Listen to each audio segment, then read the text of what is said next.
Everyone loves a great story, especially one that involves triumph and ends in victory.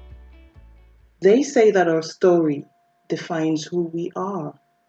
And if this is true, then we do well to revise the story that we tell to see if there's something more that needs to be added, or to see if there's something in our story that needs to be scribbled out. But most importantly, we examine our stories so that we can rewrite the best possibly end ever. At the beginning of the journey of your life, you were yet a baby with little or no understanding of why we are here.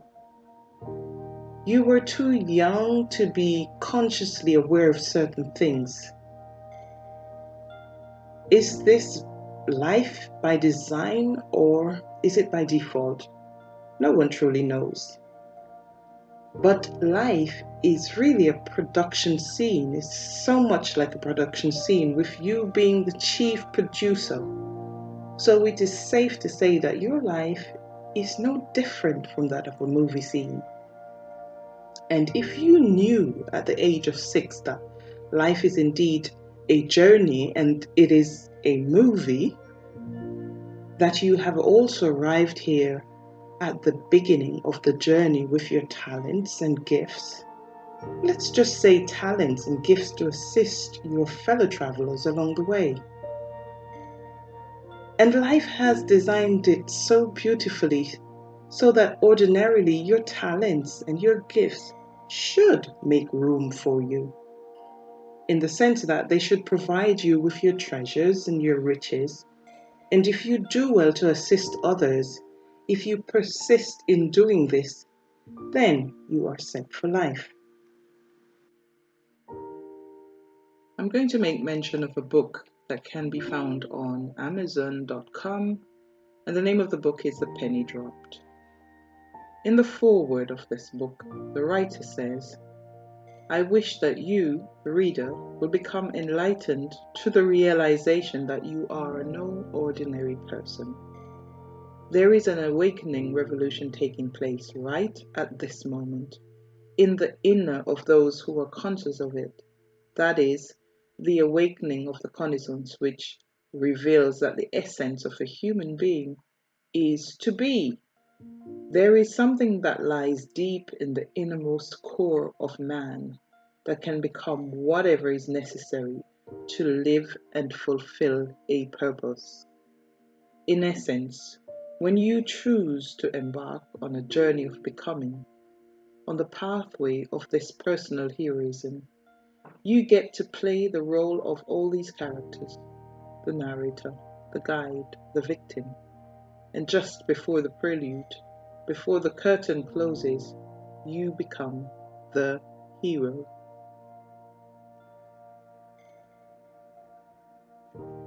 The sole and supreme use of suffering is to purify, to burn out all that is useless and impure.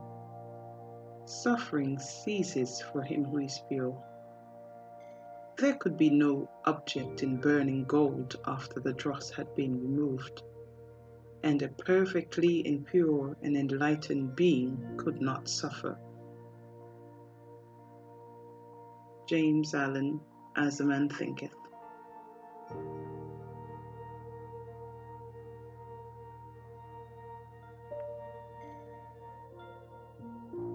Can we prove this saying of James Allen to be true when applied to, say, someone who is going through relationship difficulties?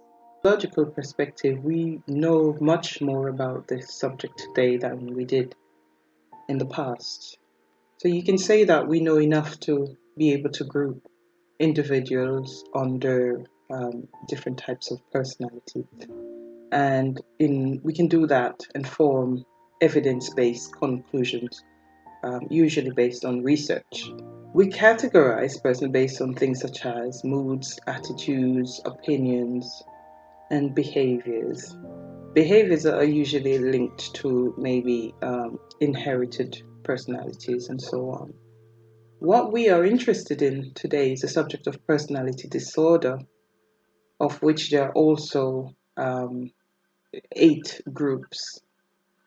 The group that we are interested in as a disorder, as it relates to our subject for today, because many women are going through a lot of emotional, sometimes physical suffering by this group, and this is the narcissistic personality disorder, or usually called for short NPD. What are some of these characteristics? If you are suffering under the hand of someone who is happy when you are not, someone who punishes you um, because they feel like it for things that you're unaware of that you've done, you are to be blamed for everything that impacts negatively the relationship. He or she put your interest last at all times, and basically is someone with the attitude that says your only purpose of existence is to serve me. Does this list sound familiar? So before knowing all of this, you are suffering, but you are in hope of change because you feel that the individual is capable of adjusting their behavior. But then you learn that with this kind of disorder, change is not really possible. This is what happens. Just with this knowledge alone, the light bulb should be turned on. You begin to adjust your own thinking and your own behavior, and eventually you can adjust your life.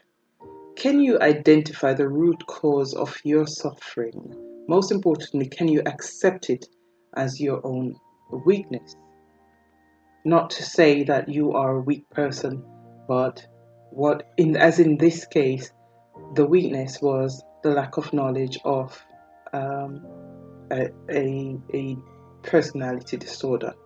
And as you look more into the sayings of James Allen, I am sure that you will find the quote that we mentioned before: the purpose of suffering is to burn out that which is impure, or put a different way, the reason for your suffering is because there is something in your environment or in yourself that is weak, and once you find that, then you can actually burn out that suffering or get rid of that suffering.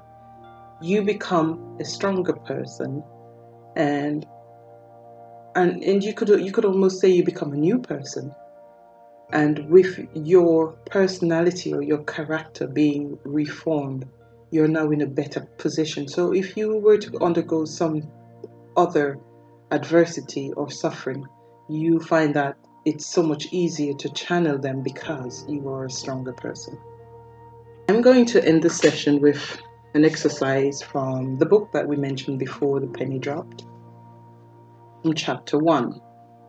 And this exercise is to allow your body, because remember our topic is the Calm Pills experience.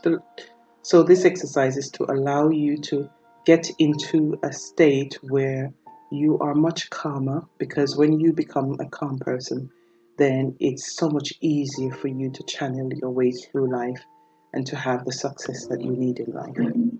Okay? Now let us engage in this exercise. Focus on coming into the present. Gaze around the room very slowly from left and then to the right, without looking at anyone or anything specifically. You're sort of gazing with your eyes half closed, as if there is no one else here but you. Now come back to the center. Then with your eyes closed, raise your head towards the ceiling and breathe in. And as you breathe out, let out a deep sigh and allow your body to drop into the sigh. Repeat this again. Then do the same thing with your shoulders, your neck, your back, and then your entire body. Now breathe in again, then breathe out. Then say to yourself, I am here in this space. I breathe in deep and long, and as I exhale, the breath of life still lives through me. Then relax your body totally. Gradually open your eyes, a little bit at a time, by first looking only at your eyelashes and then your hands. This might feel silly at first, but try to look only at your forehead. Using your eyes, try to look at the skull of your brain, then smile.